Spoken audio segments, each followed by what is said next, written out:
I was the youngest of 10 kids. One of the memories was our biological father holding a gun to our head and saying, "Which kid do you want to shoot first?" And they would laugh. So the abuse was bad. It was bad. Not only physical, but sexual abuse. And then my parents died when I was 10. To me, it was the greatest gift I thought I could ever have.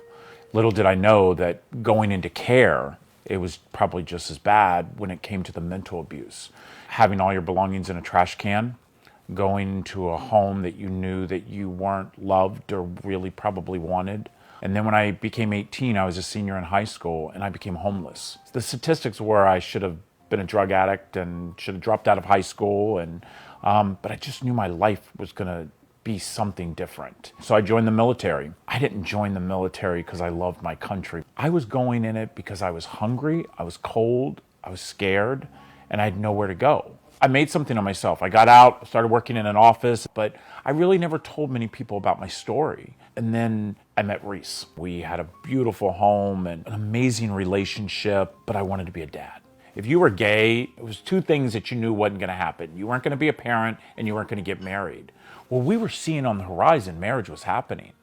And we decided that we were going to adopt overseas. And Reese looked at me and said, "Now explain to me again why we're not adopting locally in foster care when we do this." He said, "Do you really realize how many kids you're doing a disservice to by not telling your story?"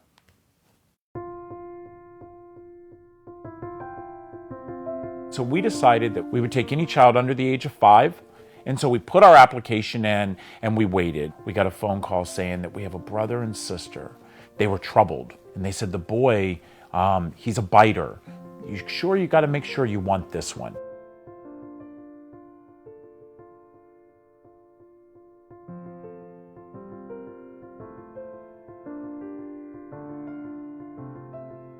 All 4 of them arrived in our home with trash bags. I was absolutely shocked that after all of these years since I had been in the system carrying a trash bag, these kids were carrying a trash bag.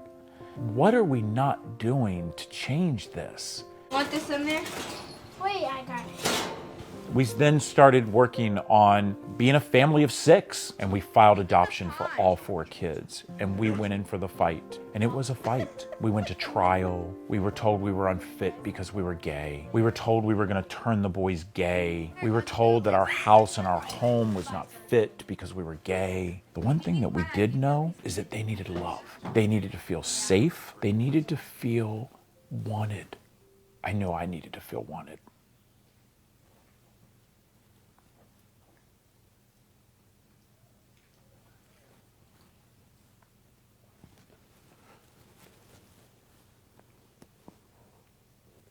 To talk about it now, I didn't realize I needed to feel wanted. Come here. Get down, Kelly. We talk about what it's like having 2 white dads, and they don't really care what the color of our skin is. I can't tell them what it's like to be black. I can't tell them what it's like to be gay. Even I'm gay, and I don't know how to explain that. All I can tell them is how to be a good person, how to love, how to respect each other. To me, that's what's important. I came outside and I saw 2 baby goats. We had found out that Makai had severe alcohol fetal syndrome. It was daily that Reese was having to go to school because of Makai. And finally one day he was reading a book, and it said that if you raise a child with alcohol fetal around water and animals, that it could help their frontal lobe. And the next thing you know, we bought a farm. Callie, Oreo, peanut butter, and Lizzie. 3 years ago, we came into this home and Makai was just getting by. Now Makai is so different. Makai is a chicken whisperer, and he always normally has a chicken under his arm. And my husband only walks to the bus stop for him to get on the bus. And he stays all day at school, and my husband doesn't have to go to the school any longer and sit with him. Do you have a vocabulary test tomorrow? We did that on purpose so you No could make vocabulary a new test. label. See, I'm really hoping that one day someone is going to look at me and say, "You know what, Rob? We're going to ban trash bags from ever being given to a child in foster care." So we decided that we were going to put some cases together and we were going to give some local foster children a case. Then they'll take their blanket, they'll put the blanket in the case.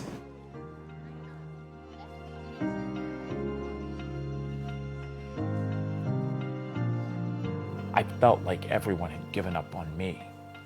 My country had given up on me. My community had given up on me. But I want kids in foster care to know that that's not true. That we do care about them. We do love them.